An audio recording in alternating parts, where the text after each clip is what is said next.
자, 그런가 하면 자유한국당 홍준표 대표가 최근에 SNS에 이런 얘기를 했습니다. 미국에 지금 뭐 통상 압력이 계속 오고 경제 보복 얘기가 나오고 있는데 미국이 그렇다면 왜 한국의 경제 보복을 하고 있을까라고 했습니다. 그러면서 이렇게 올렸죠. 네. 자, 북을 제재하듯 한국도 제재할 수 있다는 것을 보여주는 것이 미국의 경제 보복이다. 결국 친북 정책 때문에 미국이 경제 보복을 하고 있다는 주장입니다.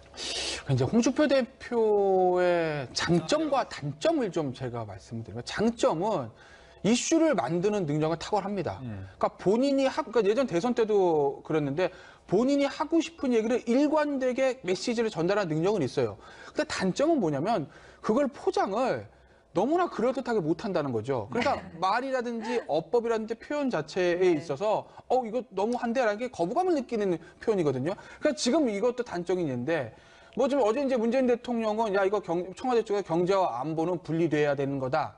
안보 문제와 경제 문제 분리되는 거다 이렇게 얘기를 했다는 거지만 지금 미국 측은 좀 그렇지 않은 움직임들이 나오는 거 아니겠습니까? 그러니까 홍준표 대표의 얘기는 야 안보와 경제 문제는 같이 돌아가는 거야. 단순히 이게 통상 압력의 문제가 아니라 이 대북 핵 문제 해결에 있어서 한미 간에 약간 이견이 있으니까 한미 동맹 자체에서 문제가 생기는 거고 그러니까 미국이 통상을 통해서 압박을 들어오는 거 아니겠니? 안보 문제와 통상 문제는 별개로 갈 수 있는 게 아니야. 우린 대북 제재를 강화해야 돼. 미국과 한 목소리 대북 제재 문제를 풀어야 돼. 그래야 통상도 풀려. 이런 얘기인 것 같은데. 그렇게 얘기했으면 그런 오히려 얘기인데. 선택당할 수 있었을 그렇죠. 것 같은데. 그러니까 메시지는 그런 메시지를 하고 싶은 건데 그걸 표현을 뭐 친북 정책 때문에 그랬다. 이런 식으로 표현을 하게 되면 이 대중들이 이 메시지를 읽을 때 메시지를 전달하고 싶은 진위보다는 그 표현 방식에 일단 거부감 느끼기 마련이거든요. 그러니까 메시지 문제가 아니라 메신저 자체 그리고 메시지의 표현 방식 자체에 대해서 거부감을 느낄 수 있는 것이기 때문에 홍준표 대표가 전달하고 싶은 메시지가 전혀 전달이 안 되는 거죠. 이 문제들은 사실 지난 대선 때부터 제기됐던 문제인데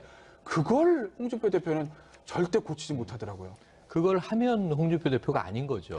지금 우리가 홍준표 대표의 어법을 뭐 모릅니까? 쭉 봐오던 그 맥락인데 저기 이제 여당의 입장에서 보면 또 이념적 색깔론이냐 이제 짜증난다 뭐 이런 표현이 나올 거 아니에요. 근데 저는 저걸 읽으면서 가슴이 아팠어요. 왜냐하면 지금 북핵 문제를 정말 한미 공조로 풀어나가기 위해서 미국도 조건 없이 탐색적 접촉을 할 수 있다라고 하고 좀 뭔가 이 남북 대화와 북미 대화의 기류가 만들어지고 있는데 이게 트럼프 대통령은 과연 동맹인데 우리한테 왜 이러나. 대북 제재 강화하는 건 이해가 되지만 철강 보세요. 뭐 한국 GM 철수 거기다가 일전에 세이프가드 있지 않습니까? 가전 부문에 대해서 태양광도 그렇고. 그러니까 지금 연타로 우리를 압박하는데 이건 너무 안타까운 생각이 이제 드는 거예요. 그러면 우리라도 똘똘 뭉쳐야 되는데 저 홍 대표의 적을 보고 좀 경악을 하게 되는 것이 지난 밤에 우리 국민들이 상당히 좀 마음 심란해한 여자 팀 추월을 보는 것 같은 겁니다. 지금 여기 여야가 없는 상황이잖아요. 통상 문제에서 경제가 우리가 살아야 되는데 그럼 지금 등이라도 밀어줘야 되고 우리 선수 어딨나 챙겨서 팀이 한 몸으로 움직여야 되는데 지금 혼자 딴 얘기하고 있는 거 아닙니까? 그 홍준표 대표는요 지금 정치권 내에서의 플레이어를 하고 계시면 안 되고 제1야당의 수장인데 평론을 하시면 전 이해가 돼요. 저런 평론 할 수 있어요. 이 자리에 앉아서는. 근데 지금 제1야당의 수장으로 정책에 개입하고 국회에서 문제 해결하고 정치권에서 문제 풀어야 되는데 이거는 다른 나라 얘기하듯 하시니까 그럼 우리 팀 맞습니까? 국민들이 물어볼 때 여당과 야당은 파트너라는 얘기들 하지 않습니까? 입법부 내에서 좀 이러한 정신을 한번 발휘해 주시기를 한 번만 보여주시기를 좀 요청을 드려봅니다. 네. 올림픽에서나 정치에서나 팀 코리아가 절실한 것 같습니다. 최영일 시사평론가 김태현 변호사였습니다. 고맙습니다. 자, 이제 2월 임시국회 얘기 좀 더 나눠보도록 하겠습니다. 파행을 겪던 2월 임시국회 오늘부터 정상화가 됐는데 권성동 위원장에 대해서 민주당은 정상화와 권성동 위원장의 수사는 별개라는 입장을 보이기도 했습니다. 자, 이 사건, 그러니까 요거를 간단히 먼저 설명을 드려야 될 것 같습니다. 권성동 법사위원장이 그 법사위를 진행을 할 때 여당 의원들이 현재 검찰 수사도 받고 있고 여러 가지 논란의 중심에 있고 수사 방해 얘기까지 나오고 있으니 법사위원장 자리를 맡는 거는 적절치 못하다. 적어도 사회권은 내려놔야 된다라고 주장을 하자 권성동 위원장이 강하게 반발하면서 아예 회의 자체를 열질 않았습니다. 지금 그러다가 어제 이제 합의를 한 거거든요. 앞으로 어떻게 진행이 될 것 같습니까? 글쎄요, 이제 어제 이제 그 우원식 원내대표하고 김성수 원내대표가 이제 그동안의 파행에 대해서 뭐 국민들에서 사과하고 뭐 이렇게 지내는 게 갔는데 문제는 지금 뭐 한 보름 정도가 그냥 지나가 버린 거 아니겠습니까? 이게 법사위라는 게 왜 중요하냐면 사실 입법을 통과하기 위해서는 법사위가 이제 게이트키핑 역할을 하는 것이기 때문에 예. 법사위를 통과해야 이제 결국 이제 본회의까지 갈 수 있는 건 아니겠어요? 근데 이제 법사위에서 이제 막혀 있었다는 거죠.